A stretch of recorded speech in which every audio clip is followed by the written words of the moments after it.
Dans cette vidéo, nous allons voir comment élaborer un tableau croisé dynamique à partir de plusieurs sources de données. Alors, voici la situation. Vous avez une première feuille de données, une première table des ventes de la société qui fait ressortir les ventes par code client et qui fournissent d'autres informations sur les ventes. Dans la seconde table d'informations, vous avez toutes les informations relatives à chacun des clients de l'entreprise. Vous avez les codes clients, la description et d'autres informations pertinentes. Alors, si vous devez élaborer un tableau croisé dynamique des ventes par nom client, qu'allez-vous faire? Allez-vous, dans un premier temps, vous servir de la fonction recherche verticale ou recherche X pour ramener les noms clients dans la première table pour ensuite produire votre tableau croisé dynamique? Ou pensez-vous qu'il y a une autre méthode plus agile, plus rapide et beaucoup plus efficace? C'est cette seconde méthode que nous allons voir et c'est parti! Comme nous l'avons souligné dans notre intro, nous avons donc deux feuilles d'information. Nous avons ici la première feuille où nous avons les ventes du groupe. On a ici le code de l'entité, le nom, le document de vente, la date de transaction. D'ailleurs, il faut qu'on change ce format pour le mettre dans un format de date, CTRL-SHIFT, touche de direction vers le bas. On va donc aller dans la partie, dans l'onglet accueil. Ensuite, ici, on va devoir transformer ça en date. On peut par exemple choisir de mettre les dates courtes. Donc là, on a le code client, on a ensuite le code du produit, on a la description produit, la quantité et les ventes. Donc ça, c'est la première table de données qui va nous être utile pour produire notre tableau croisé dynamique. La deuxième feuille, eh bien, c'est la table des clients. Donc nous avons ici toutes les informations pertinentes sur les clients. On a le code client, le nom, le numéro de téléphone et puis la ville. On aurait pu ajouter également l'adresse email. Donc, notre objectif, c'est quoi on va faire? On va produire un TCD, un tableau croisé dynamique, qui va présenter par nom client, par nom client, les ventes qui ont été effectuées. Donc, on aura pour chacun des clients, d'une part, les ventes, d'autre part, qui ont été effectuées. Mais ce qu'on peut déjà constater, c'est que sur la première table, on a les codes clients, mais on n'a pas les noms. Tandis que dans la deuxième table, on a le code client, on a le nom, mais on n'a pas d'informations relatives aux ventes. Mais on peut déjà relever qu'on a une clé commune, n'est-ce pas, entre les deux tableaux. On a le code qui apparaît dans ce second tableau. On a également le code qui apparaît dans le premier. C'est déjà un point intéressant, n'est-ce pas, qui nous permettra de produire notre tableau croisé dynamique. Première chose à faire pour utiliser la méthode que je vais vous montrer, c'est qu'il faut transformer vos tableaux Excel, enfin vos tableaux dans Excel, en une table officielle Excel. Comment est-ce qu'on fait ça? On va tout simplement sélectionner le tableau, CTRL-SHIFT, touche de direction vers le bas. Ensuite, vous allez faire CTRL-L dans le but de créer un tableau Excel, un tableau officiel Excel. Donc, une fois que c'est fait, vous pouvez vérifier que les données sont exhaustives à ce niveau. Vous vérifiez que votre donnée comporte bel et bien des entêtes, que vous avez coché ça, sinon le résultat ne sera pas agréable. Donc, une fois que c'est fait, vous cliquez sur OK. Et là, vous avez votre table officielle Excel pour laquelle vous pouvez justement changer le nom. On va l'appeler table des ventes. On va appeler ça vente, n'est-ce pas? Vous avez aussi la possibilité de changer la présentation, de changer le design, de mettre quelque chose de beaucoup plus sobre si ça ne vous intéresse pas, de garder ce que nous avions tantôt, ou même carrément d'éliminer le design qui vous a été proposé. Bon, moi, je vous propose de garder quelque chose de beaucoup plus agréable à regarder, mettons, ce design que j'apprécie particulièrement. Pour la deuxième table, celle des clients, on peut également la transformer en un tableau officiel Excel, CTRL-SHIFT, touche de direction vers le bas. On va faire CTRL-L à présent pour créer donc une table Excel. On va lui donner un nom, on l'appelle comment? On peut l'appeler client. Appelons ça client, très bien. Et on va changer le design pour retenir celui que nous avons utilisé tantôt. Alors donc, la première étape, on vient de la franchir. On a pu créer nos tables officielles Excel. C'est absolument important, c'est d'autant plus que la méthode que nous allons employer à présent va se baser sur l'outil Power Pivot.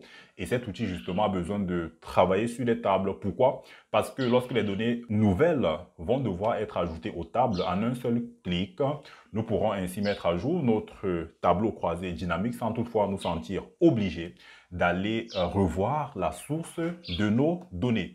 Donc, on a pu créer des tables distinctes. On a deux tables différentes. Une table pour les ventes et une autre table pour les clients. Donc, on a vu que la première table, le point commun, c'est quoi?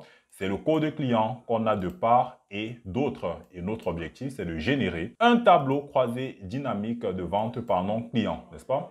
Donc, qu'allons-nous faire à présent? On va devoir justement établir une connexion, un lien entre les deux tableaux. Il faut qu'on indique à Excel qu'il y a un lien entre les deux tableaux et que le lien, c'est justement cette clé commune qui est le code client. Comment est-ce qu'on va faire ça? On va aller tout simplement dans le menu données et on va s'intéresser dans le menu données au groupe outils de données. Donc, on ira dans les outils de données. On va ajouter une relation, gérer les relations. Alors, je vais supprimer cette relation qui existait déjà et on va créer une nouvelle relation pour nos deux tableaux. Donc, la nouvelle relation qu'on va créer va se passer comment? Je vous propose de commencer par la table des clients, n'est-ce pas? Sachant que dans la table des clients, eh bien, les codes ne sont remontés qu'une seule fois. Ensuite, on aura besoin de lier cette table des clients à la table des ventes.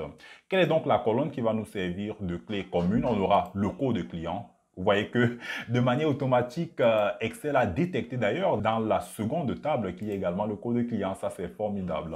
Et justement, on va travailler sur la base de code client. On va donc cliquer sur OK. Et là, nous avons effectivement une relation qui a été créée entre la table des ventes et la table des clients.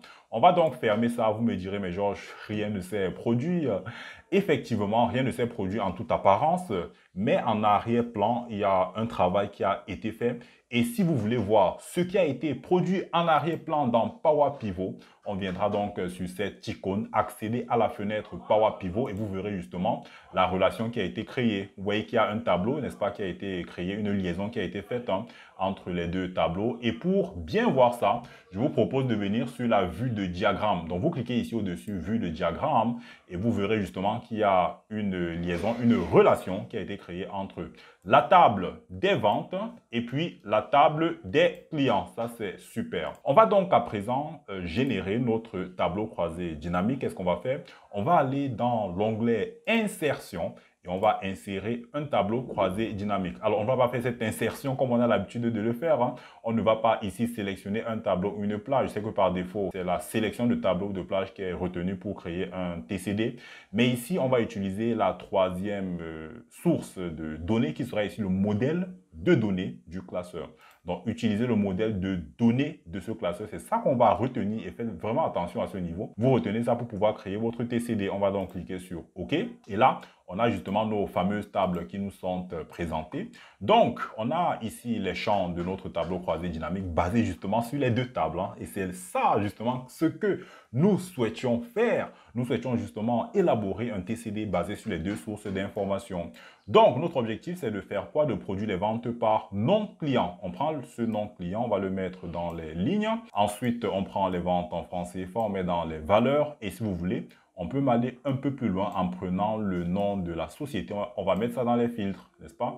Ou même, on peut aussi prendre la ville dans le premier tableau. On prend la ville et on va mettre ça juste au-dessus du nom client. Super. Et on peut voir que le résultat de notre tableau croisé dynamique, il est sur notre gauche. Et on peut donc fermer ces champs de tableau croisé dynamique et choisir même ici de faire un affichage dans l'outil création. On va prendre la disposition du rapport en mode tabulaire. Moi, je préfère ce mode parce que c'est beaucoup plus lisible pour moi. On peut donc voir par ville les clients qui résident dans ces différentes villes et les ventes qui ont été réalisées dans ces différents endroits, n'est-ce pas, par nom client, tel que nous le souhaitions au départ. Et si on veut filtrer sur une société, on peut venir ici, on choisit la société pour laquelle on souhaite afficher les ventes, n'est-ce pas, etc., etc. Et si on veut revenir sur toutes les entités, on prend all. All signifie toutes ou tous.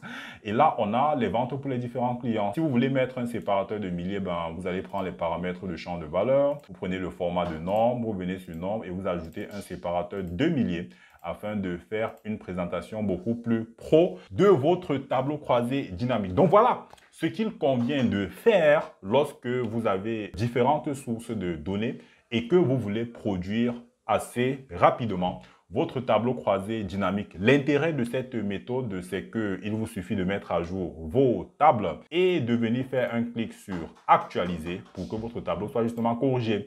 Si vous voulez, on peut faire ça, c'est-à-dire que dans les ventes, on peut par exemple avoir ici une vente additionnelle. On va ajouter une ligne pour créer une vente additionnelle. On va donc prendre cette ligne, on va la copier juste là. Et puis là, on va par exemple dire qu'on a fait une vente de 100 millions. Très bien. Et vous allez voir que mon tableau croisé dynamique va tout simplement être activé et mis à jour automatiquement. Vous voyez qu'il y a eu un changement sur cette ligne, n'est-ce pas?